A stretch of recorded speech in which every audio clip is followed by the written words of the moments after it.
ಈ ಸ್ಥಳ ಏನಿದೆ ಓಲ್ಡ್ ಹುಬ್ಳಿ ಪೊಲೀಸ್ ಸ್ಟೇಷನ್ ವ್ಯಾಪ್ತಿಯಲ್ಲಿರುವಂಥ ರಾಯನಾಳ್ ಬ್ರಿಡ್ಜ್ ಅಂಡರ್ ಪಾಸ್ ಹತ್ತಿರ ಇರುವಂಥದ್ದು. ಇಲ್ಲಿ ತಾವು ಗಮನಿಸ್ದಂಗೆ ಇಲ್ಲೊಂದು 2 ಅಬಾಂಡನ್ ಬಿಲ್ಡಿಂಗ್ ಇದ್ದಾವೆ.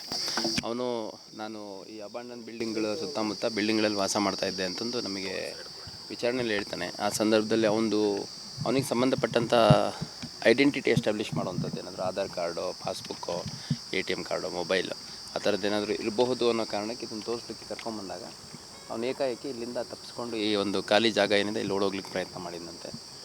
ಆಗ ನಮ್ಮ ಅಧಿಕಾರಿಗಳು ಅವನ್ನ ಏರ್ ಫೈರ್ ಮಾಡಿ ಪ್ರಿವೆಂಟ್ ಮಾಡಿದ್ದಾರೆ. ಅದಕ್ಕೂ ನಿಲ್ಲದೇ ಇದ್ದಾಗ ಅವನ ಮೇಲೆ ಫೈರ್ ಮಾಡಿ ಅವನ್ನ ವಶಕ್ಕೆ ತೊಗೊಂಡಿದ್ದಾರೆ. ಇಮಿಡಿಯೇಟ್ ಹಾಸ್ಪಿಟ್ಲಿಗೆ ಶಿಫ್ಟ್ ಮಾಡಿದ್ದಾರೆ. ಇಲ್ಲಿ ನಮ್ಮ ಸಬ್ ಇನ್ಸ್ಪೆಕ್ಟ್ರು ಮತ್ತು ಇನ್ಸ್ಪೆಕ್ಟ್ರು ಅವರ ನೇತೃತ್ವದ ತಂಡ ಅವನಿಗಿಲ್ಲಿ ಹೆಚ್ಚುವರಿ ವಿಚಾರಣೆಗಾಗಿ ಕರ್ಕೊಂಡ್ಬಂದಿತ್ತು. ಅಂದರೆ ಇವಾಗ ಅವನು ಇಂಟ್ರಾಗೇಷನಲ್ಲಿ ಅವನು ಹೆಚ್ಚು ಡೀಟೇಲ್ಸು ಅಬೌಟ್ ಹಿಮ್ಸೆಲ್ಫ್ ಹೇಳಿಲ್ಲ. ಅಂದರೆ ಒಂದು ಹೆಸರು, ಊರು ಅಷ್ಟೇ ಹೇಳಿದ್ದಾನೆ. ಆಧಾರ್ ಕಾರ್ಡು ಅಥವಾ ಬೇರೆ ಯಾವುದಾದ್ರೂ ಸಿಕ್ಕರೆ ನಮಗೆ ಒಂದು ಐಡೆಂಟಿಟಿ, ಒಂದು ಎಲ್ಲಿಗೆ ಬಿಲಾಂಗ್ ಆಗ್ತಾನೆ ಅದೆಲ್ಲ ಪತ್ತೆ ಮಾಡಲಿಕ್ಕೆ ಸಾಧ್ಯ ಆಗುತ್ತೆ ಅನ್ನೋ ಕಾರಣಕ್ಕೆ ಇಲ್ಲಿ ಇಟ್ಟಿರ್ಬೋದು ಅನ್ನೋ ಒಂದು ಊಹೆ ಮೇಲೆ ಅವನ್ನ ಕರ್ಕೊಂಬಂದಂಥ ಸಂದರ್ಭದಲ್ಲಿ ಈ ಘಟನೆ ನಡೆದಿದೆ. ಇಲ್ಲಿ ಬಂದು ಗಾಡಿ ಇವಾಗ ಏನು ನಿಂತಿದ್ದೀವಿ, ಇಲ್ಲಿ ಗಾಡಿ ನಿಲ್ಲಿಸ್ಕೊಂಡು ಸ್ವಲ್ಪ ಮುಂದೆ ಗಾಡಿ ನಿಲ್ಲಿಸ್ಕೊಂಡು ಅವನ್ನ ಇಳಿಸಿ ಆ ಕಡೆ 1-2 ಬಿಲ್ಡಿಂಗ್ ಇದ್ದಾವೆ. ಮತ್ತು ಈ ಏರಿಯಾದಷ್ಟು ನಮ್ಮ ಸ್ಥಳೀಯ ಅಧಿಕಾರಿಗಳಿಗೂ ಕೂಡ ಅಂದಾಜಿಲ್ಲ.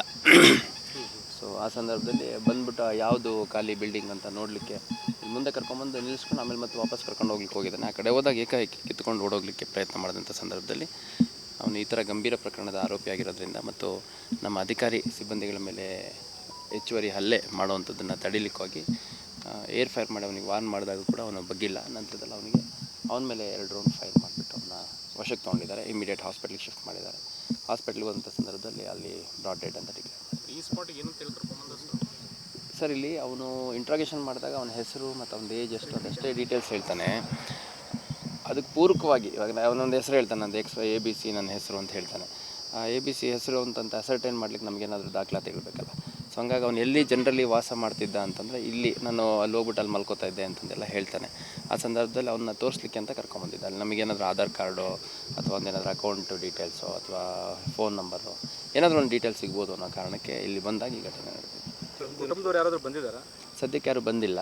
ಅವನು ನಮಗೆ ನಿನ್ನೆ ಇಂಟ್ರಾಗೇಷನಲ್ಲಿ ಹೇಳಿದ ಮಾಹಿತಿ ಕೂಡ ಸುಮಾರು 10-12 ವರ್ಷದಿಂದ ಅವನು ಪಟ್ನಾ ಬಿಹಾರ್ಗೆ ಬಿಲಾಂಗ್ ಆಗಿದ್ರು ಕೂಡ ಅವನು ಅಲ್ಲಿಂದ ಹೊರಗಡೆ ಜಾಸ್ತಿ ಬೇರೆ ಕಡೆನೇ ಓಡಾಡ್ಕೊಂಡಿದ್ದಾನೆ ಅಂತ. ಹುಬ್ಳಿ ಧಾರವಾಡಕ್ಕೆ ಕೂಡ ಒಂದು 2-3 ತಿಂಗಳ ಕೆಳಗೆ ಬಂದಿದ್ದೆ. ಔಟ್ಸ್ಕರ್ಟ್ಸಲ್ಲಿ ಯಾವಾದರೂ ಮೇನ್ಯಲ್ ಲೇಬರ್ಸು ಈ ಕನ್ಸ್ಟ್ರಕ್ಷನ್ ಸೈಟಲ್ಲಿ ಇಂಥ ಕಡೆ ಹೋಗಿ ಕೆಲಸ ಮಾಡ್ತಿದ್ದೆ ಅಂತ ಹೇಳ್ತಾನೆ. ಆಮೇಲೆ ಕೆಲವು ಹೋಟ್ಲುಗಳಲ್ಲಿ ಇಲ್ಲಿ ಹೋಗಿ ಡಾಬಾಗಿ ಟೈಪ್ ಇರ್ತಾವಲ್ಲ ಅಂಥ ಕಡೆ ಕೆಲಸ ಮಾಡಿದೆ. ಸೊ ಇವಾಗ ಒಂದು ಫೋಟೋ ಮತ್ತು ಡೀಟೇಲ್ಸ್ ಎಲ್ಲ ತೊಗೊಂಬಿಟ್ಟು ಎಲ್ಲೆಲ್ಲಿ ಅವ್ನು ಯಾರಾದರೂ ನೋಡಿದಾರ, ಅವ್ನ ಪರಿಚಯಸ್ಥರು ಯಾರಾದರೂ ನಂಬರ್ ಇದೆಯಾ ಅಥವಾ ಪರಿಚಯಸ್ಥರು ಊರಿನವ್ರು ಯಾರಾದ್ರು ಇದ್ದಾರಾ ಅನ್ನೋಂಥದ್ದನ್ನು ಅಸರ್ಟೈನ್ ಮಾಡಲಿಕ್ಕೆ ಈಗಾಗಲೇ ನಮ್ಮ ತಂಡಗಳು ಆ್ಯಕ್ಟಿವೇಟ್ ಆಗಿದೆ. ಅವನು ಹೇಳೋದು ನಾನು ಒಬ್ಬನೇ ಇದ್ದೆ ಅಂತ ಹೇಳ್ತಾನೆ. ಸರ್, ಈಗ ಸಂಬಂಧಿಕರು ಸಿಗದೇ ಇದ್ದರೆ ಎಷ್ಟು ದಿನವರೆಗೂ ನೀವು ಬಾಡಿನ? ಸರ್, ಅದನ್ನು ನಾನು ಕೂಡ ಫೈಂಡ್ ಔಟ್ ಮಾಡ್ತಾ ಇದ್ದೀನಿ. ಯಾಕಂದರೆ ಈ ರೀತಿ ಘಟನೆ ನಮಗೂ ಕೂಡ ಹೊಸ್ತು. ಹಂಗಾಗಿ ಅದು ಏನು ಕಾನೂನಲ್ಲಿ ಅವಕಾಶ ಇದೆ, ನಿಯಮಾವಳಿಗಳಲ್ಲಿ ಏನು ಹೇಳುತ್ತೆ ಅನ್ನೋಂಥದ್ದು ಪರಿಶೀಲನೆ ಮಾಡಿ ಅಗತ್ಯ ಕ್ರಮ ಕೈಗೊಳ್ಳಲಾಗುತ್ತೆ. ಹುಡುಗಿ ಬಾಡಿ ಇವಾಗ ಪೋಸ್ಟ್ ಮಾರ್ಟಮ್ ಆಗಿದೆ. ಎನಿ ಟೈಮ್ ಇವಾಗ ಹಸ್ತಾಂತರದಿಂದ 5 ನಿಮಿಷದಲ್ಲಿ ಮಾಡ್ತಾರೆ ಅಂತ ಸುದ್ದಿ ಬಂದಿದೆ. ಈ ಸ್ಥಳ ಏನಿದೆ ಓಲ್ಡ್ ಹುಬ್ಳಿ ಪೊಲೀಸ್ ಸ್ಟೇಷನ್ ವ್ಯಾಪ್ತಿಯಲ್ಲಿರುವಂಥ ರಾಯನಾಳ್ ಬ್ರಿಡ್ಜ್ ಅಂಡರ್ ಪಾಸ್ ಹತ್ತಿರ ಇರುವಂಥದ್ದು. ಇಲ್ಲಿ ತಾವು ಗಮನಿಸ್ದಂಗೆ ಇಲ್ಲೊಂದು 2 ಅಬಾಂಡನ್ ಬಿಲ್ಡಿಂಗ್ ಇದ್ದಾವೆ. ನಾನು ಈ ಅಬಾಂಡನ್ ಬಿಲ್ಡಿಂಗ್ಗಳ ಸುತ್ತಮುತ್ತ ಬಿಲ್ಡಿಂಗ್ಗಳಲ್ಲಿ ವಾಸ ಮಾಡ್ತಾ ಇದ್ದೆ ಅಂತಂದು ನಮಗೆ ವಿಚಾರಣೆಯಲ್ಲಿ ಹೇಳ್ತಾನೆ. ಆ ಸಂದರ್ಭದಲ್ಲಿ ಅವನಿಗೆ ಸಂಬಂಧಪಟ್ಟಂಥ ಐಡೆಂಟಿಟಿ ಎಸ್ಟಾಬ್ಲಿಷ್ ಮಾಡುವಂಥದ್ದು, ಏನಾದರೂ Aadhaar card, passbook, ATM card, mobile ಆ ಥರದ್ದು ಏನಾದರೂ ಇರಬಹುದು ಅನ್ನೋ ಕಾರಣಕ್ಕೆ ಇದನ್ನು ತೋರಿಸ್ಲಿಕ್ಕೆ ಕರ್ಕೊಂಬಂದಾಗ ಅವನು ಏಕಾಏಕಿ ಇಲ್ಲಿಂದ ತಪ್ಪಿಸ್ಕೊಂಡು ಈ ಒಂದು ಖಾಲಿ ಜಾಗ ಏನಿದೆ ಇಲ್ಲಿ ಓಡೋಗ್ಲಿಕ್ಕೆ ಪ್ರಯತ್ನ ಮಾಡಿದಂತೆ. ಆಗ ನಮ್ಮ ಅಧಿಕಾರಿಗಳು ಅವನ್ನ ಏರ್ ಫೈರ್ ಮಾಡಿ ಪ್ರಿವೆಂಟ್ ಮಾಡಿದ್ದಾರೆ. ಅದಕ್ಕೂ ನಿಲ್ಲದೇ ಇದ್ದಾಗ ಅವನ ಮೇಲೆ ಫೈರ್ ಮಾಡಿ ಅವನ್ನ ವಶಕ್ಕೆ ತೊಗೊಂಡಿದ್ದಾರೆ. ಇಮಿಡಿಯೇಟ್ ಹಾಸ್ಪಿಟ್ಲಿಗೆ ಶಿಫ್ಟ್ ಮಾಡಿದ್ದಾರೆ. ಇಲ್ಲಿ ನಮ್ಮ ಸಬ್ ಇನ್ಸ್ಪೆಕ್ಟ್ರು ಮತ್ತು ಇನ್ಸ್ಪೆಕ್ಟ್ರು ಅವರ ನೇತೃತ್ವದ ತಂಡ ಅವನಿಗಿಲ್ಲಿ ಹೆಚ್ಚುವರಿ ವಿಚಾರಣೆಗಾಗಿ ಕರ್ಕೊಂಡ್ಬಂದಿತ್ತು. ಅಂದರೆ ಇವಾಗ ಅವನು ಇಂಟ್ರಾಗೇಷನಲ್ಲಿ ಅವನು ಹೆಚ್ಚು ಡೀಟೇಲ್ಸು ಅಬೌಟ್ ಹಿಮ್ಸೆಲ್ಫ್ ಹೇಳಿಲ್ಲ. ಅಂದರೆ ಒಂದು ಹೆಸರು, ಊರು ಅಷ್ಟೇ ಹೇಳಿದ್ದಾನೆ. ಆಧಾರ್ ಕಾರ್ಡು ಅಥವಾ ಬೇರೆ ಯಾವುದಾದ್ರೂ ಸಿಕ್ಕರೆ ನಮಗೆ ಒಂದು ಐಡೆಂಟಿಟಿ, ಒಂದು ಎಲ್ಲಿಗೆ ಬಿಲಾಂಗ್ ಆಗ್ತಾನೆ ಅದೆಲ್ಲ ಪತ್ತೆ ಮಾಡಲಿಕ್ಕೆ ಸಾಧ್ಯ ಆಗುತ್ತೆ ಅನ್ನೋ ಕಾರಣಕ್ಕೆ ಇಲ್ಲಿ ಇಟ್ಟಿರ್ಬೋದು ಅನ್ನೋ ಒಂದು ಊಹೆ ಮೇಲೆ ಅವನ್ನ ಕರ್ಕೊಂಬಂದಂಥ ಸಂದರ್ಭದಲ್ಲಿ ಈ ಘಟನೆ ನಡೆದಿದೆ. ಅವನು ಇಲ್ಲಿ ಓಡ್ತಾ ಹೋದ ಸರ್? ಇಲ್ಲಿ ಬಂದು ಗಾಡಿ ಇವಾಗ ಏನು ನಿಂತಿದ್ದೀವಿ ಇಲ್ಲಿ ಗಾಡಿ ನಿಲ್ಲಿಸ್ಕೊಂಡು ಇನ್ನು ಸ್ವಲ್ಪ ಮುಂದೆ ಗಾಡಿ ನಿಲ್ಲಿಸ್ಕೊಂಡು ಅವನ್ನ ಇಳಿಸಿ ಆ ಕಡೆ ಒಂದೆರಡು ಬಿಲ್ಡಿಂಗ್ ಇದ್ದಾವೆ ಮತ್ತು ಈ ಏರಿಯಾದಷ್ಟು ನಮ್ಮ ಆ, ಸ್ಥಳೀಯ ಅಧಿಕಾರಿಗಳಿಗೂ ಕೂಡ ಅಂದಾಜಿಲ್ಲ.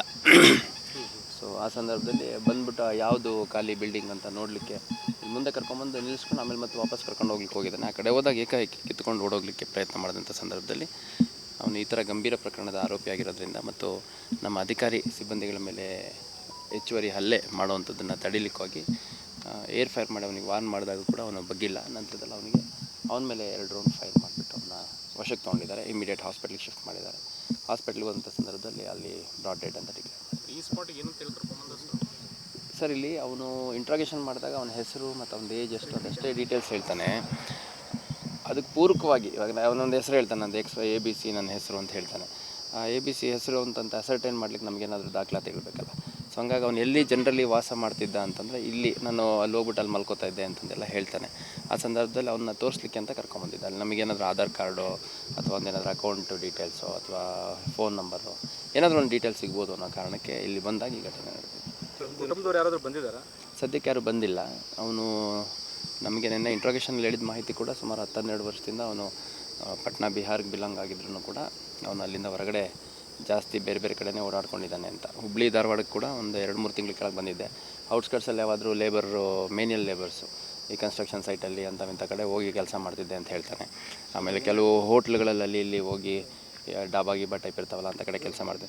ಸೊ ಇವಾಗ ಒಂದು ಫೋಟೋ ಮತ್ತು ಡೀಟೇಲ್ಸ್ ಎಲ್ಲ ತೊಗೊಂಬಿಟ್ಟು ಎಲ್ಲೆಲ್ಲಿ ಅವ್ನು ಯಾರಾದರೂ ನೋಡಿದಾರಾ, ಅವ್ನು ಪರಿಚಯಸ್ಥರು ಯಾರಾದರೂ ನಂಬರ್ ಇದೆಯಾ ಅಥವಾ ಪರಿಚಯಸ್ಥರು ಊರಿನವ್ರು ಯಾರಾದ್ರು ಇದ್ದಾರಾ ಅನ್ನೋಂಥದ್ದನ್ನು ಅಸರ್ಟೈನ್ ಮಾಡಲಿಕ್ಕೆ ಈಗಾಗಲೇ ನಮ್ಮ ತಂಡಗಳು ಆ್ಯಕ್ಟಿವೇಟ್ ಆಗಿದೆ. ಅವನು ಹೇಳೋದು ನಾನು ಒಬ್ಬನೇ ಇದ್ದೆ ಅಂತ ಹೇಳ್ತಾನೆ. ಸರ್ ಈಗ ಸಂಬಂಧಿಕರು ಸಿಗದೇ ಇದ್ದರೆ ಎಷ್ಟು ದಿನವರೆಗೂ ನೀವು ಬಾಡಿನ? ಸರ್ ಅದನ್ನು ನಾನು ಕೂಡ ಫೈಂಡ್ ಔಟ್ ಮಾಡ್ತಾ ಇದ್ದೀನಿ. ಯಾಕಂದರೆ ಇದು ಈ ರೀತಿ ಘಟನೆ ನಮಗೂ ಕೂಡ ಹೊಸ್ತು. ಹಂಗಾಗಿ ಅದು ಏನು ಕಾನೂನಲ್ಲಿ ಅವಕಾಶ ಇದೆ, ನಿಯಮಾವಳಿಗಳಲ್ಲಿ ಏನು ಹೇಳುತ್ತೆ ಅನ್ನೋಂಥದ್ದು ಪರಿಶೀಲನೆ ಮಾಡಿ ಅಗತ್ಯ ಕ್ರಮ ಕೈಗೊಳ್ಳಲಾಗುತ್ತೆ. ಸದ್ಯಗೇನು ಹುಡುಗಿದ ಬಾಡಿಯನ್ನು ಹಸ್ತಾಂತರ ಯಾವಾಗ ಮಾಡಿ? ಹುಡುಗಿ ಬಾಡಿ ಇವಾಗ ಪೋಸ್ಟ್ ಮಾರ್ಟಮ್ ಆಗಿದೆ. ಎನಿ ಟೈಮ್ ಇವಾಗ ಹಸ್ತಾಂತರದಿಂದ 50 ನಿಮಿಷದಲ್ಲಿ ಮಾಡ್ತಾರೆ ಅಂತ ಸುದ್ದಿ ಬಂದಿದೆ. ಈ ಸ್ಥಳ ಏನಿದೆ ಓಲ್ಡ್ ಹುಬ್ಳಿ ಪೊಲೀಸ್ ಸ್ಟೇಷನ್ ವ್ಯಾಪ್ತಿಯಲ್ಲಿರುವಂಥ ರಾಯನಾಳ್ ಬ್ರಿಡ್ಜ್ ಅಂಡರ್ ಪಾಸ್ ಹತ್ತಿರ ಇರುವಂಥದ್ದು. ಇಲ್ಲಿ ತಾವು ಗಮನಿಸ್ದಂಗೆ ಇಲ್ಲೊಂದು 2 ಅಬಾಂಡನ್ ಬಿಲ್ಡಿಂಗ್ ಇದ್ದಾವೆ. ನಾನು ಈ ಅಬಾಂಡನ್ ಬಿಲ್ಡಿಂಗ್ಗಳ ಸುತ್ತಮುತ್ತ ಬಿಲ್ಡಿಂಗ್ಗಳಲ್ಲಿ ವಾಸ ಮಾಡ್ತಾ ಇದ್ದೆ ಅಂತಂದು ನಮಗೆ ವಿಚಾರಣೆಯಲ್ಲಿ ಹೇಳ್ತಾನೆ. ಆ ಸಂದರ್ಭದಲ್ಲಿ ಅವನಿಗೆ ಸಂಬಂಧಪಟ್ಟಂಥ ಐಡೆಂಟಿಟಿ ಎಸ್ಟಾಬ್ಲಿಷ್ ಮಾಡುವಂಥದ್ದು ಏನಾದರೂ Aadhaar card, passbook, ATM card, mobile ಆ ಥರದ್ದು ಏನಾದರೂ ಇರಬಹುದು ಅನ್ನೋ ಕಾರಣಕ್ಕೆ ಇದನ್ನು ತೋರಿಸ್ಲಿಕ್ಕೆ ಕರ್ಕೊಂಬಂದಾಗ ಅವನು ಏಕಾಏಕಿ ಇಲ್ಲಿಂದ ತಪ್ಪಿಸ್ಕೊಂಡು ಈ ಒಂದು ಖಾಲಿ ಜಾಗ ಏನಿದೆ ಇಲ್ಲಿ ಓಡೋಗ್ಲಿಕ್ಕೆ ಪ್ರಯತ್ನ ಮಾಡಿದಂತೆ. ಆಗ ನಮ್ಮ ಅಧಿಕಾರಿಗಳು ಅವನ್ನ ಏರ್ ಫೈರ್ ಮಾಡಿ ಪ್ರಿವೆಂಟ್ ಮಾಡಿದ್ದಾರೆ. ಅದಕ್ಕೂ ನಿಲ್ಲದೇ ಇದ್ದಾಗ ಅವನ ಮೇಲೆ ಫೈರ್ ಮಾಡಿ ಅವನ್ನ ವಶಕ್ಕೆ ತೊಗೊಂಡಿದ್ದಾರೆ. ಇಮಿಡಿಯೇಟ್ ಹಾಸ್ಪಿಟ್ಲಿಗೆ ಶಿಫ್ಟ್ ಮಾಡಿದ್ದಾರೆ. ಇಲ್ಲಿ ನಮ್ಮ ಸಬ್ ಇನ್ಸ್ಪೆಕ್ಟ್ರು ಮತ್ತು ಇನ್ಸ್ಪೆಕ್ಟ್ರು ಅವರ ನೇತೃತ್ವದ ತಂಡ ಅವನಿಗಿಲ್ಲಿ ಹೆಚ್ಚುವರಿ ವಿಚಾರಣೆಗಾಗಿ ಕರ್ಕೊಂಡ್ಬಂದಿತ್ತು. ಅಂದರೆ ಇವಾಗ ಅವನು ಇಂಟ್ರಾಗೇಷನಲ್ಲಿ ಅವನು ಹೆಚ್ಚು ಡೀಟೇಲ್ಸು ಅಬೌಟ್ ಹಿಮ್ಸೆಲ್ಫ್ ಹೇಳಿಲ್ಲ. ಅಂದರೆ ಒಂದು ಹೆಸರು, ಊರು ಅಷ್ಟೇ ಹೇಳಿದ್ದಾನೆ. ಆಧಾರ್ ಕಾರ್ಡು ಅಥವಾ ಬೇರೆ ಯಾವುದಾದ್ರೂ ಸಿಕ್ಕರೆ ನಮಗೆ ಒಂದು ಐಡೆಂಟಿಟಿ, ಒಂದು ಎಲ್ಲಿಗೆ ಬಿಲಾಂಗ್ ಆಗ್ತಾನೆ ಅದೆಲ್ಲ ಪತ್ತೆ ಮಾಡಲಿಕ್ಕೆ ಸಾಧ್ಯ ಆಗುತ್ತೆ ಅನ್ನೋ ಕಾರಣಕ್ಕೆ ಇಲ್ಲಿ ಇಟ್ಟಿರ್ಬೋದು ಅನ್ನೋ ಒಂದು ಊಹೆ ಮೇಲೆ ಅವನ್ನ ಕರ್ಕೊಂಬಂದಂಥ ಸಂದರ್ಭದಲ್ಲಿ ಈ ಘಟನೆ ನಡೆದಿದೆ. ಅವನು ಇಲ್ಲಿ ಓಡ್ತಾ ಹೋದ ಸರ್? ಇಲ್ಲಿ ಬಂದು ಗಾಡಿ ಇವಾಗ ಏನು ನಿಂತಿದ್ದೀವಿ ಇಲ್ಲಿ ಗಾಡಿ ನಿಲ್ಲಿಸ್ಕೊಂಡು ಇನ್ನು ಸ್ವಲ್ಪ ಮುಂದೆ ಗಾಡಿ ನಿಲ್ಲಿಸ್ಕೊಂಡು ಅವನ್ನ ಇಳಿಸಿ ಆ ಕಡೆ ಒಂದೆರಡು ಬಿಲ್ಡಿಂಗ್ ಇದ್ದಾವೆ ಮತ್ತು ಈ ಏರಿಯಾದಷ್ಟು ನಮ್ಮ ಸ್ಥಳೀಯ ಅಧಿಕಾರಿಗಳಿಗೂ ಕೂಡ ಅಂದಾಜಿಲ್ಲ.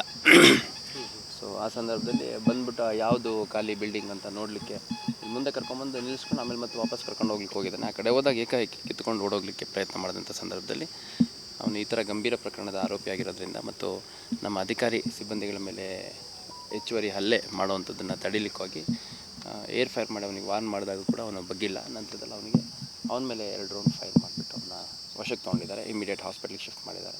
ಹಾಸ್ಪಿಟ್ಲಿಗೆ ಹೋದಂಥ ಸಂದರ್ಭದಲ್ಲಿ ಅಲ್ಲಿ ಬ್ರಾಡ್ ಡೆಡ್ ಅಂತ ಡಿಕ್ಲೇರ್ ಮಾಡಿದ್ದಾರೆ. ಈ ಸ್ಪಾಟಿಗೆ ಏನಂತ ಹೇಳಿ ಕರ್ಕೊಂಬಂದ ಸರ್ ಇಲ್ಲಿ ಅವನು ಇಂಟ್ರಾಗೇಷನ್ ಮಾಡಿದಾಗ ಅವನ ಹೆಸರು ಮತ್ತು ಅವನ ಏಜ್ ಎಷ್ಟು ಅದಷ್ಟೇ ಡೀಟೇಲ್ಸ್ ಹೇಳ್ತಾನೆ. ಅದಕ್ಕೆ ಪೂರಕವಾಗಿ ಇವಾಗ ಅವನೊಂದು ಹೆಸರು ಹೇಳ್ತಾನೆ, ನಂದು ABC ನನ್ನ ಹೆಸರು ಅಂತ ಹೇಳ್ತಾನೆ. ಆ ABC ಹೆಸರು ಅಂತಂತ ಅಸರ್ಟೈನ್ ಮಾಡ್ಲಿಕ್ಕೆ ನಮಗೇನಾದರೂ ದಾಖಲಾತಿ ಇರಬೇಕಲ್ಲ. ಸೊ ಹಂಗಾಗಿ ಅವನು ಎಲ್ಲಿ ಜನರಲಿ ವಾಸ ಮಾಡ್ತಿದ್ದ ಅಂತಂದರೆ ಇಲ್ಲಿ ನಾನು ಅಲ್ಲಿ ಹೋಗ್ಬಿಟ್ಟು ಅಲ್ಲಿ ಮಲ್ಕೋತಾ ಇದ್ದೆ ಅಂತಂದೆಲ್ಲ ಹೇಳ್ತಾನೆ. ಆ ಸಂದರ್ಭದಲ್ಲಿ ಅವನ್ನ ತೋರಿಸ್ಲಿಕ್ಕೆ ಅಂತ ಕರ್ಕೊಂಬಂದಿದ್ದ. ಅಲ್ಲಿ ನಮಗೇನಾದರೂ ಆಧಾರ್ ಕಾರ್ಡು ಅಥವಾ ಒಂದೇನಾದರೂ ಅಕೌಂಟು ಡೀಟೇಲ್ಸು ಅಥವಾ ಫೋನ್ ನಂಬರು ಏನಾದರೂ ಒಂದು ಡೀಟೇಲ್ಸ್ ಸಿಗ್ಬೋದು ಅನ್ನೋ ಕಾರಣಕ್ಕೆ ಇಲ್ಲಿ ಬಂದಾಗ ಈ ಘಟನೆ ನಡೆದಿದೆ. ಕುಟುಂಬದವ್ರು ಯಾರಾದರೂ ಬಂದಿದ್ದಾರಾ? ಸದ್ಯಕ್ಕೆ ಯಾರೂ ಬಂದಿಲ್ಲ. ಅವನು ನಮಗೆ ನಿನ್ನೆ ಇಂಟ್ರೋಗೇಷನಲ್ಲಿ ಹೇಳಿದ ಮಾಹಿತಿ ಕೂಡ ಸುಮಾರು 10-12 ವರ್ಷದಿಂದ ಅವನು ಪಟ್ನಾ ಬಿಹಾರ್ಗೆ ಬಿಲಾಂಗ್ ಆಗಿದ್ರು ಕೂಡ ಅವನು ಅಲ್ಲಿಂದ ಹೊರಗಡೆ ಜಾಸ್ತಿ ಬೇರೆ ಬೇರೆ ಕಡೆನೇ ಓಡಾಡ್ಕೊಂಡಿದ್ದಾನೆ ಅಂತ. ಹುಬ್ಳಿ ಧಾರವಾಡಕ್ಕೆ ಕೂಡ ಒಂದು 2-3 ತಿಂಗಳ ಕೆಳಗೆ ಬಂದಿದ್ದೆ. ಔಟ್ಸ್ಕಟ್ಸಲ್ಲಿ ಯಾವಾದರೂ ಮೇನಿಯಲ್ ಲೇಬರ್ಸು ಈ ಕನ್ಸ್ಟ್ರಕ್ಷನ್ ಸೈಟಲ್ಲಿ ಅಂಥವಿಂಥ ಕಡೆ ಹೋಗಿ ಕೆಲಸ ಮಾಡ್ತಿದ್ದೆ ಅಂತ ಹೇಳ್ತಾನೆ. ಆಮೇಲೆ ಕೆಲವು ಹೋಟ್ಲುಗಳಲ್ಲಿ ಅಲ್ಲಿ ಇಲ್ಲಿ ಹೋಗಿ ಡಾಬಾ ಗೀಬಾ ಟೈಪ್ ಇರ್ತಾವಲ್ಲ ಅಂಥ ಕಡೆ ಕೆಲಸ ಮಾಡಿದೆ. ಸೊ ಇವಾಗ ಒಂದು ಫೋಟೋ ಮತ್ತು ಡೀಟೇಲ್ಸ್ ಎಲ್ಲ ತೊಗೊಂಬಿಟ್ಟು ಎಲ್ಲೆಲ್ಲಿ ಅವ್ನು ಯಾರಾದರೂ ನೋಡಿದಾರ, ಅವ್ನ ಪರಿಚಯಸ್ಥರು ಯಾರಾದರೂ ನಂಬರ್ ಇದೆಯಾ ಅಥವಾ ಪರಿಚಯಸ್ಥರು ಊರಿನವ್ರು ಯಾರಾದ್ರು ಇದ್ದಾರಾ ಅನ್ನೋಂಥದ್ದನ್ನ ಅಸರ್ಟೈನ್ ಮಾಡಲಿಕ್ಕೆ ಈಗಾಗಲೇ ನಮ್ಮ ತಂಡಗಳು ಆ್ಯಕ್ಟಿವೇಟ್ ಆಗಿದೆ. ಅವನು ಹೇಳೋದು ನಾನು ಒಬ್ಬನೇ ಇದ್ದೆ ಅಂತ ಹೇಳ್ತಾನೆ. ಸರ್, ಈಗ ಸಂಬಂಧಿಕರು ಸಿಗದೇ ಇದ್ದರೆ ಎಷ್ಟು ದಿನವರೆಗೂ ನೀವು ಬಾಡಿನ ಸರ್ ಅದನ್ನು ನಾನು ಕೂಡ ಫೈಂಡ್ ಔಟ್ ಮಾಡ್ತಾಯಿದ್ದೀನಿ. ಯಾಕಂದರೆ ಇದು ಈ ರೀತಿ ಘಟನೆ ನಮಗೂ ಕೂಡ ಹೊಸ್ತು. ಹಂಗಾಗಿ ಅದು ಏನು ಕಾನೂನಲ್ಲಿ ಅವಕಾಶ ಇದೆ, ನಿಯಮಾವಳಿಗಳಲ್ಲಿ ಏನು ಹೇಳುತ್ತೆ ಅನ್ನೋಂಥದ್ದು ಪರಿಶೀಲನೆ ಮಾಡಿ ಅಗತ್ಯ ಕ್ರಮ ಕೈಗೊಳ್ಳಲಾಗುತ್ತೆ. ಸದ್ಯಗೇನು ಬಾಡಿ ಹುಡುಗಿರ ಬಾಡಿಯನ್ನು ಹಸ್ತಾಂತರ ಯಾವಾಗ ಮಾಡಿ ಹುಡುಗಿ ಬಾಡಿ ಇವಾಗ ಪೋಸ್ಟ್ ಮಾರ್ಟಮ್ ಆಗಿದೆ. ಎನಿ ಟೈಮ್ ಇವಾಗ ಹಸ್ತಾಂತರದಿಂದ 5 ನಿಮಿಷದಲ್ಲಿ ಮಾಡ್ತಾರೆ ಅಂತ